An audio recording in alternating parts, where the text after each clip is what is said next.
سیدنا علی بن ابی طالب رضی اللہ تعالی عنہ عام الفیل کے 30ویں سال مکہ مکرمہ میں پیدا ہوئے اور آپ کو یہ شرف حاصل ہے کہ آپ کی ولادت باسعادت بیت اللہ شریف میں ہوئی ہے،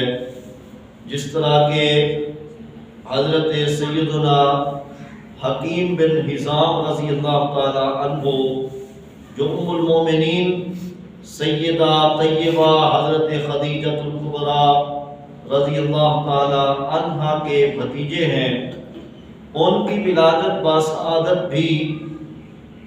مکہ مکرمہ اور عین کعبۃ اللہ میں ہوئی ہے۔ تو اسی طرح جناب امیر المومنین سیدنا علی بن ابی طالب رضی اللہ تعالی عنہ کی ولادت باسعادت بھی عین کعبۃ اللہ میں ہوئی ہے۔ آپ کی والدہ ماجدہ سیدہ طیبہ حضرت فاطمہ بنت اسد رضی اللہ تعالی عنہا اس وقت طواف کعبہ میں مصروف تھیں کہ ولادت کے آثار ظاہر ہوئے، ادھر ادھر جگہ تلاش کرنے لگی تو بیت اللہ کی دیوار شق ہو گئی اور آپ اندر تشریف لے گئے، جہاں امیر المومنین سیدنا علی بن ابی طالب رضی اللہ تعالی عنہ کی ولادت باسعادت ہوئی۔ تو جناب علی رضی اللہ تعالی عنہ کو یہ شرف حاصل ہے کہ جب آئے تو بیت اللہ تھا اور جب اس دنیا سے تشریف لے گئے تو آپ کی شہادت بھی اللہ کے گھر مسجد میں ہوئی ہے۔ تو آپ اس سے اندازہ لگائیں کہ اس ہستی کی کتنی زندگی پاکیزہ ہوگی کہ جو آئے تو بھی اللہ کا گھر تھا اور جب اس دنیا سے گئے تو بھی اللہ کا گھر تھا۔ تو جناب علی رضی اللہ تعالی عنہ جب پیدا ہوئے تو آنکھیں بند تھیں، والدہ نے گود میں لیا، آنکھیں بند رہیں، والد نے گود میں لیا، آنکھیں بند رہیں، دیگر رشتہ داروں نے، خواتین نے اپنی اپنی گود میں لیا تو آنکھیں بند کی بند رہیں، حتیٰ کہ امام الانبیاء سید المرسلین صلی اللہ علیہ وآلہ وصحبہ وسلم نے جب اپنے چچا زاد بھائی کو اپنی گود میں لیا تو جناب علی المرتضیٰ رضی اللہ تعالی عنہ نے آنکھیں کھول دی۔ تو اب پہلی نظر جناب علی رضی اللہ تعالی عنہ کی جو اس کائنات میں پڑی تو وہ اس کائنات کا سب سے حسین چہرہ مصطفیٰ صلی اللہ علیہ وآلہ وسلم۔ تو حضرت علی رضی اللہ تعالی عنہ نے آتے ہوئے دنیا پہ جو سب سے پہلے نگاہ ڈالی تو وہ کسی اور شے پہ نہیں تھی، وہ رخ وضحیٰ پہ آپ کی نگاہ تھی۔ تو حضرت علی رضی اللہ تعالی عنہ کی ولادت باسعادت اس حوالے سے بھی منفرد ہے کہ چھوٹے بچوں کو عام طور پر احساس اور پہچان نہیں ہوتی ہے، مگر حضرت علی رضی اللہ تعالیٰ عنہ بوقت ولادت لمس سے بھی محسوس کر رہے تھے کہ اب مجھے کس نے اٹھایا ہے اور اب مجھے کس نے اٹھایا ہے۔ ہر ایک نے اٹھایا، آنکھیں بند کی بند رہیں، مگر جب دست نبوت کا فیض جناب علی رضی اللہ تعالیٰ عنہ کے وجود کو نصیب ہوا تو لمس سے محسوس کر لیا کہ یہ ہاتھ کسی اور کے نہیں ہیں، یہ گود نبوت ہے، یہ دست رسالت ہے۔ تو جناب علی رضی اللہ تعالی عنہ نے جب آنکھیں کھولی تو چہرہ مصطفیٰ صلی اللہ علیہ وآلہ وسلم کی سب سے پہلے زیارت نصیب۔ تو حضرت علی رضی اللہ تعالی عنہ کی اس حوالے سے بھی خوش نصیبی کہ امام الانبیاء علیہ السلام نے انہیں اپنی پرورش میں لے لیا۔ حضرت عباس سے جو حضور کے چچا جان تھے، آپ علیہ السلام کہنے لگے کہ چچا جان کیا خیال ہے کہ ہمارے چچا جان جناب ابو طالب کی اولاد زیادہ ہے اور ان کے جو مالی حالات ہیں وہ کچھ بہتر نہیں ہیں، تو ان کے مالی بوجھ کو کم کرنے کے لیے ایک بچہ ہم لے نہ لیں کہ اس کی پرورش اپنے ذمے لے لیں۔ حضرت عباس رضی اللہ تعالی عنہ نے حضور علیہ السلام کے اس مشورے پہ لبیک کہا، تو دونوں حضرات جناب علی رضی اللہ تعالی عنہ کے گھر میں گئے اور حضور علیہ السلام نے اپنے چچا جان سے بات کی کہ ہم آپ کو کثیر العیال دیکھتے ہیں اور مالی حالات بھی کچھ بہتر نہیں دیکھتے، اگر آپ کی اجازت ہو تو ہم چاہتے ہیں کہ ہم ایک بچہ اپنی گود میں لے لیں اور اس کی پرورش کر کے آپ کے مالی بوجھ کو کچھ ہلکا کر دیں۔ تو جناب ابو طالب نے اس کو منظور کر لیا کہ آپ کی مرضی ہے، آپ جیسا کریں تو مجھے قبول ہے۔ تو حضرت عباس رضی اللہ تعالیٰ عنہ سے حضور علیہ السلام نے فرمایا کہ چچا جان آپ کا کیا خیال ہے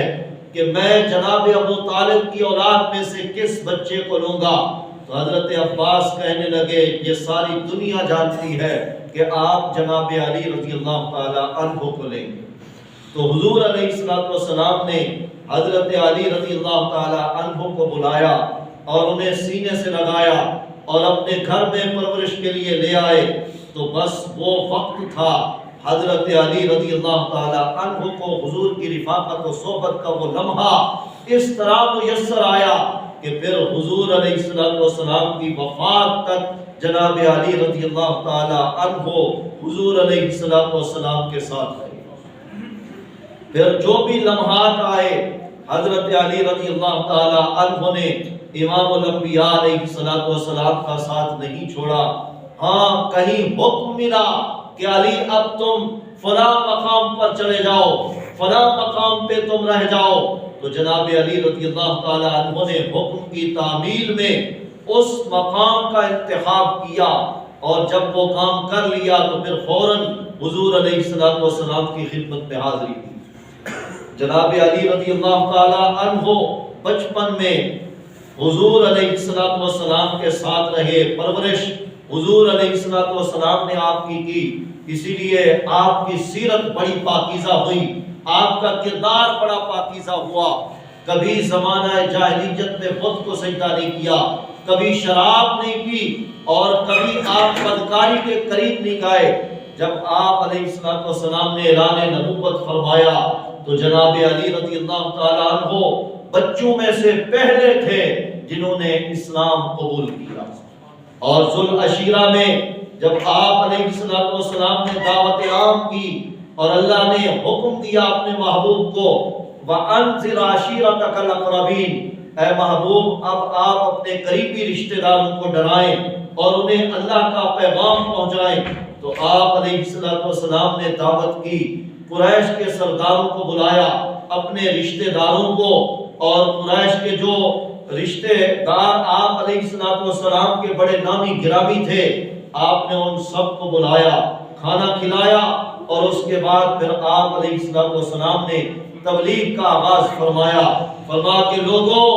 میں اللہ کا نبی بن کے آیا ہوں، لا الہ الا اللہ محمد رسول اللہ صلی اللہ علیہ وآلہ وسلم پڑھ لو کامیاب ہو جاؤ گے۔ تو تم میں سے کون ہے جو اس مشن میں میرا ساتھ دے گا؟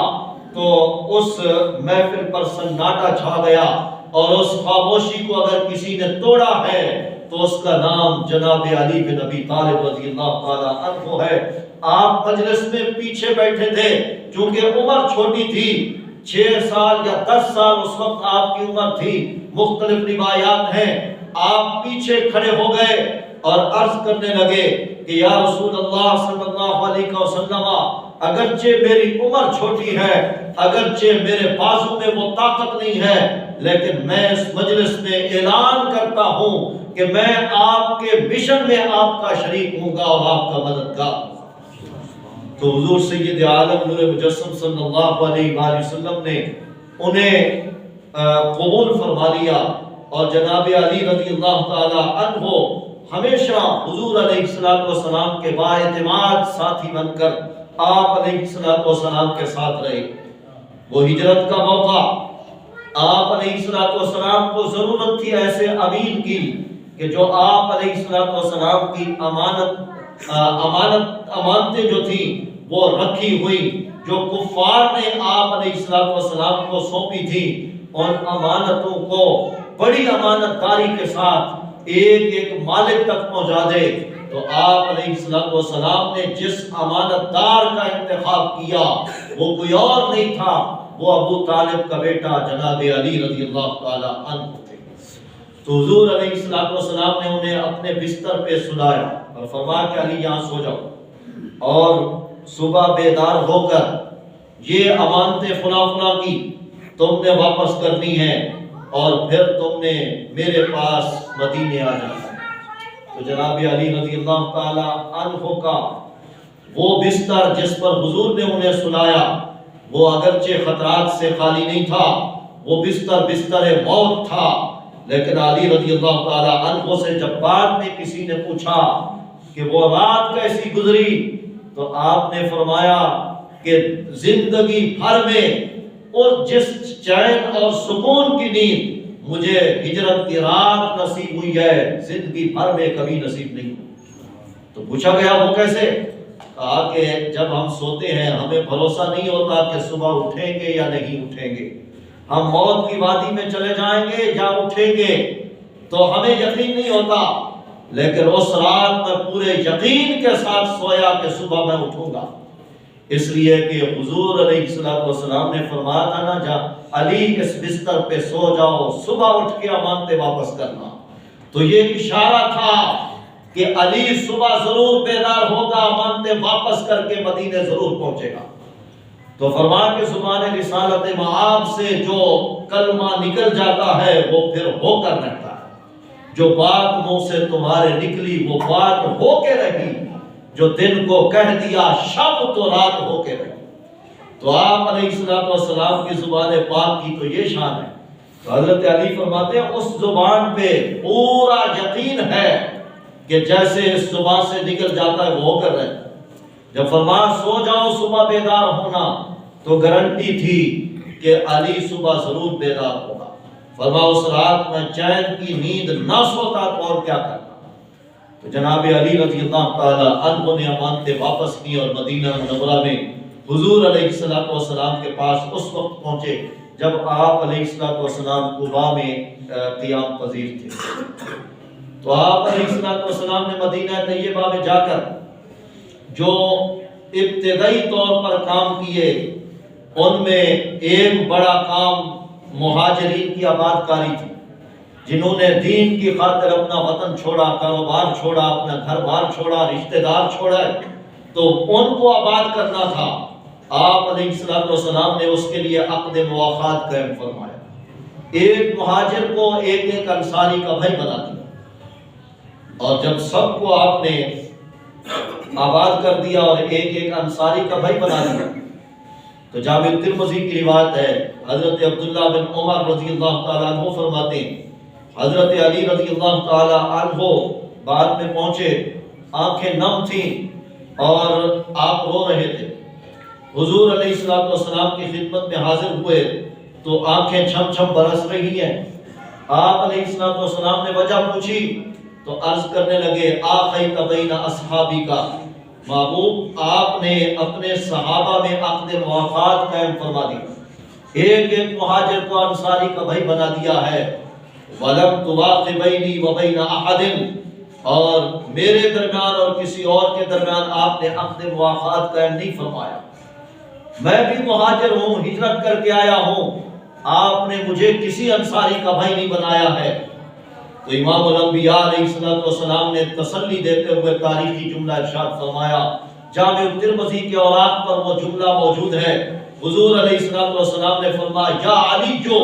انت اخی فی الدنیا والآخرہ، اے علی تو دنیا اور آخرت میں میرا بھائی۔ تو حضرت عبداللہ ابن عمر رضی اللہ تعالی عنہ فرمایا کرتے تھے کہ یہ شان ہے جناب علی رضی اللہ تعالی عنہ کی کہ آپ علیہ السلام نے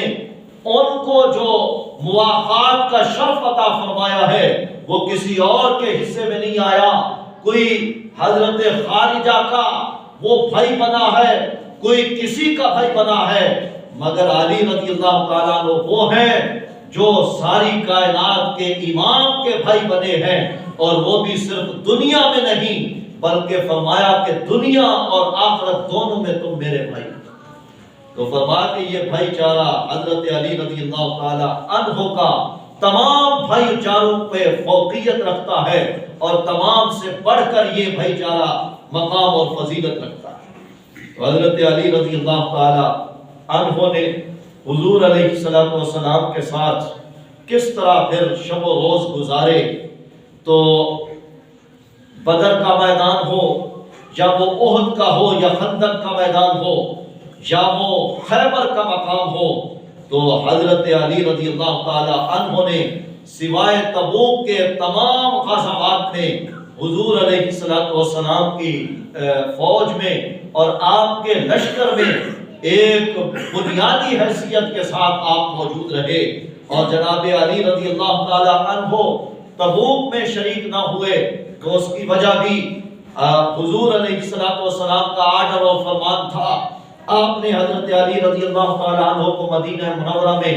اپنا نائب بنایا اور فرمایا کہ میری عدم موجودگی میں مدینہ منورہ میں میرے امیر تم ہو۔ تو حضرت علی رضی اللہ تعالی عنہ حضور کی نائب کی حیثیت سے مدینہ منورہ میں تھے، اور نمازوں کا امام آپ علیہ السلام نے حضرت عبداللہ ابن ام مکتوم رضی اللہ تعالی عنہ کو بنایا۔ نمازیں وہ پڑھاتے تھے اور باقی جو معاملات تھے وہ جناب علی رضی اللہ تعالی عنہ کے سپرد تھے۔ تو ایک مرد میدان جس نے ہر جنگ میں بہادری کے جھنڈے گاڑے ہوں، ان کو اس طرح چھوڑا گیا تو منافقین نے باتیں بنانا شروع کر دی کہ اب علی میں وہ شجاعت نہ رہی، اب وہ طاقت نہ رہی، اسی لیے تو انہیں اب چھوڑ کے وہ چلے گئے ہیں۔ تو ان کو مدینہ منورہ میں بچوں کے ساتھ، بوڑھوں کے ساتھ اور عورتوں کے ساتھ چھوڑ دیا ہے۔ اگر وہ شجاعت باقی ہوتی تو ان کو بھی جنگ میں ساتھ لے کر جاتے، تو جب نہیں لے کر گئے تو پتہ چلا اب وہ شجاعت نہیں ہے، اب وہ بہادری نہیں ہے۔ تو جناب علی رضی اللہ تعالی عنہ کے خون میں گردش کی جوش آیا، اور آپ نے رخت سفر باندھا، سواری پہ سوار ہوئے، حضور علیہ السلام کے پاس تشریف لے گئے۔ آپ لشکر کے ساتھ روانہ ہو چکے تھے، پہلی منزل پہ جا ملے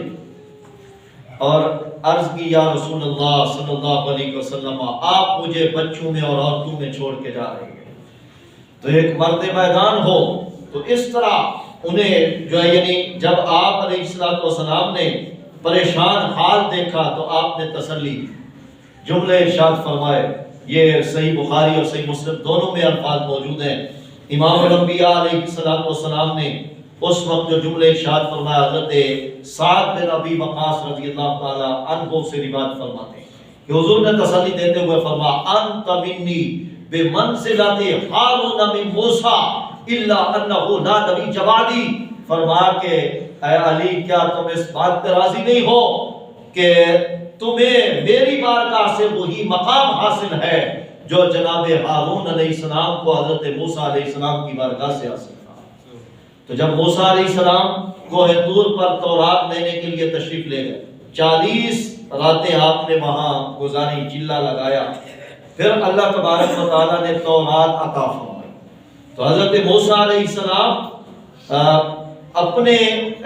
بھائی کو، جو ان کے بڑے بھائی تھے جناب حضرت ہارون علیہ السلام، عمر میں ان سے 1 سال بڑے تھے، تو اپنے بھائی حضرت ہارون علیہ السلام کو آپ نے اپنا نائب بنایا اپنی قوم کی حفاظت کے لیے اور اپنی قوم کے معاملات کو سنبھالنے کے لیے۔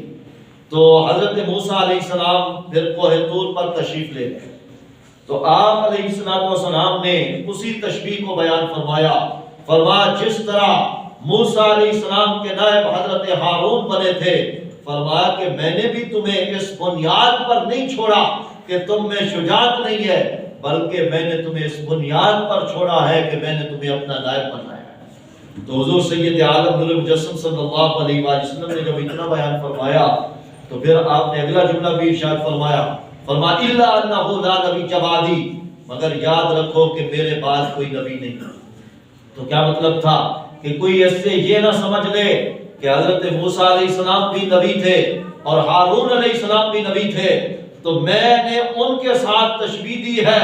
تو کوئی حضرت علی رضی اللہ تعالیٰ عنہ کی نبوت کو نہ سمجھ لے۔ اسی لیے فرمایا کہ ہاں وہ تو دونوں نبی تھے لیکن میرے بعد کوئی نبی نہیں۔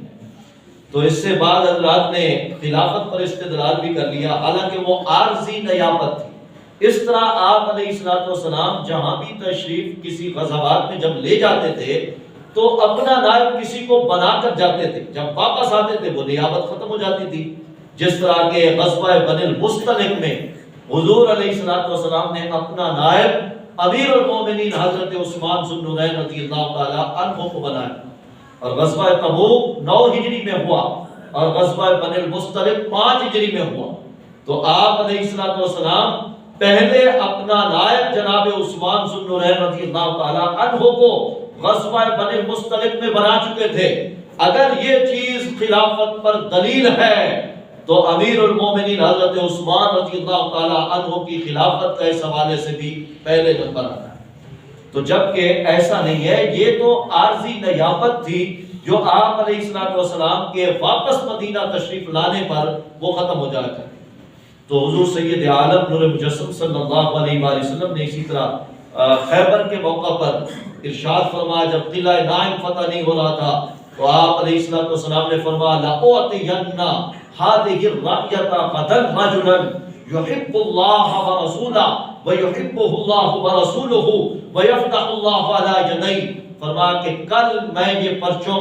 اس شخص کے ہاتھ میں دوں گا جو اللہ سے محبت کرتا ہے، جو اللہ کے رسول سے محبت کرتا ہے، اللہ اور اس کا رسول اس سے محبت کرتے ہیں، اللہ تبارک و تعالیٰ اس کے دست پر فتح عطا فرمائے گا۔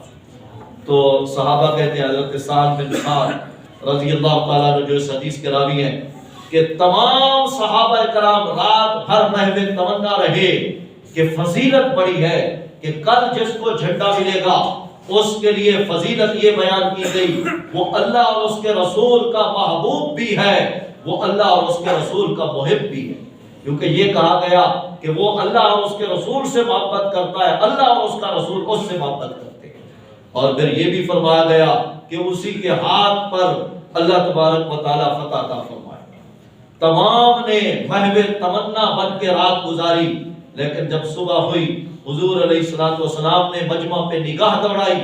علی بن ابی طالب رضی اللہ تعالیٰ نظر نہ آئے تو آپ نے فرمایا این علی بن ابی طالب، علی بن ابی طالب کہاں ہیں؟ تو بتایا گیا آشوب چشم ہے، ان کی آنکھیں خراب ہیں۔ تو آپ علیہ السلام نے انہیں بلا کر ان کی آنکھوں پہ لعاب دہن لگایا، آنکھیں اسی وقت تندرست ہو گئی۔ اور حدیث کے الفاظ ایسے ہی مسلم میں کأنہ لم یکن بہ وجع، یوں لگتا تھا کہ یہ آنکھیں کبھی خراب نہیں۔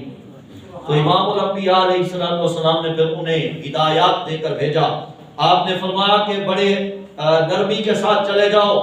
اور وہاں جب ان کے ذہن میں اترنا تو پہلے انہیں اسلام کی دعوت دینا، فرمایا پھر انہیں اللہ کا حق بتانا۔ خدا کی قسم اگر تمہاری وجہ سے ایک آدمی کو بھی اللہ نے ہدایت عطا فرما دی تو وہ تمہارے لیے سرخ اونٹوں سے بہتر ہے۔ تو حضرت علی رضی اللہ تعالیٰ عنہ کو اس طرح ہدایات دے کر آپ نے بھیجا۔ آپ وہاں پہنچے تو وہاں جو بڑا پہلوان تھا، کہا جاتا ہے کہ وہ ایک آدمی کئی ہزار کے مقابلے میں سمجھا جاتا تھا، تو وہ مرحب وہ حضرت علی رضی اللہ تعالیٰ عنہ کے مقابلے میں آیا اور آ کر کہنے لگا، صحیح مسلم میں وہ رجز کے الفاظ موجود ہیں، وہ ایک دوسرے کو پر روک ڈالنے کے لیے، للکارنے کے لیے وہ اشعار پڑھتے تھے۔ تو مرحب نے آ کر شعر پڑھا، اور شعر کیا تھا؟ کہنے لگا قد علمت خیبر اندی مرحبو شاہ کی صلاح بطن مجربو، پورا خیبر جانتا ہے کہ میرا نام مرحب ہے۔ اور مرحب اس کو کہا جاتا ہے جو کئی افراد کے مقابلے میں آئے اور مقابلے میں جیت جائے، اس کو مرحب کہا جاتا ہے۔ تو اس نے کہا پورا خیبر جانتا ہے میرا نام مرحب ہے، شاہ کی صلاح بطن مجرب، میں ہتھیار بند رہتا ہوں، ہر وقت جنگ کے لیے تیار رہتا ہوں، اور میں بڑا شاہ سوار اور میں بڑا تجربے کار جنگجو ہوں۔ تو اس پر حضرت علی رضی اللہ تعالیٰ عنہ نے انہیں جواب دیا اور آپ نے بھی رجز پڑھا اور شعر پڑھے اس کے سامنے. وہ شعر کیا تھے؟ آپ نے اپنا تعارف کرایا اور اس پہ روب ڈالتے ہوئے آپ نے فرمایا انا الذی سمتنی امی حیدرا کلیس الغاباتی کریہ المنظرا. کہا کہ میں وہ ہوں، میری ماں نے میرا نام حیدر رکھا تھا. اور آپ نے اپنا نام یہ حیدر کیوں وہاں پہ متعارف کرایا؟ یہ نہیں کہا کہ میرا نام علی ہے، اور یہ بھی نہیں کہا مجھے ابو تراب کہا جاتا ہے، اور یہ بھی نہیں کہا کہ میں ابو الحسن ہوں. آپ کے کئی نام ہیں، کئی شانیں ہیں آپ کی، لیکن آپ نے اپنا وہاں نام جو متعارف کرایا وہ حیدر تھا. فرمایا انا الذی سمتنی امی حیدرا، میں وہ ہوں کہ میری ماں نے میرا نام حیدر رکھا تھا. اور حیدر اس شیر کو کہتے ہیں کہ جو چیرنے پھاڑنے والا ہو، اور جس کو دیکھ کر بڑا جو ہے یعنی خوف آ جائے. تو اصل میں اس نے خواب دیکھا تھا کہ ایک شیر ببر اس کو چیر پھاڑ رہا ہے. مرحب نے یہ خواب دیکھا تھا. تو حضرت علی رضی اللہ تعالیٰ عنہ نے پھر اسے یاد کرایا کہ وہ جو تو نے زندگی میں خواب دیکھا تھا، اب اس خواب کی تعبیر پوری کرنے کے لیے حیدر تیرے سامنے آ گیا ہے. تو فرمایا انا الذی سمتنی امی حیدرا، کہ میں وہ ہوں کہ میری ماں نے میرا نام حیدر رکھا تھا. کلیس الغابات کریہ المنظرا، جس طرح کے جنگل کا شیر ببر ہوتا ہے جس کو دیکھ کر خوف آتا ہے، میری مثال بھی اسی شیر ببر کی ہے. تو جناب علی رضی اللہ تعالی عنہ نے پھر اسے جگایا، اور کیونکہ حیدر بھی اسی شیر کو کہتے ہیں جو اپنے شکار کو پہلے جگائے، جو ہے یعنی ہیلے کے ساتھ چھپ کر حملہ نہ کرے، بلکہ پہلے اپنے شیر کو جگا کر پوری طرح للکار کے حملہ کرے، اس شیر کو حیدر کہا جاتا ہے. تو آپ نے جو ہے یعنی اپنا یہ تعارف کرایا اور پھر کہا کہ اب سنبھل جا، تو آغاز کر. ہم آغاز جنگ کا نہیں کرتے ہیں، تو آغاز کر. اس نے آغاز کیا، آپ نے ڈھال پہ اس کے وار کو قطع کیا، اور پھر تلوار ذوالفقار سے ایسی ضرب لگائی کہ اس کے جسم کو دو حصوں میں تقسیم کر دیا. تو اسی لیے کہا جاتا ہے شاہ مرداں شیر جزداں قوت پروردگار، لا فتح الا علی لا سیف الا ذوالفقار. اللہ تبارک و تعالی ہم سب کو حضرت علی رضی اللہ تعالی عنہ کے ساتھ اور دیگر صحابہ کرام اور اہل بیت کے ساتھ عقیدت و محبت نصیب فرمائے، ان کے نقش قدم پر چلنے کی توفیق عظیم عطا فرمائے. وآخر دعوانا ان الحمد للہ رب العالمین.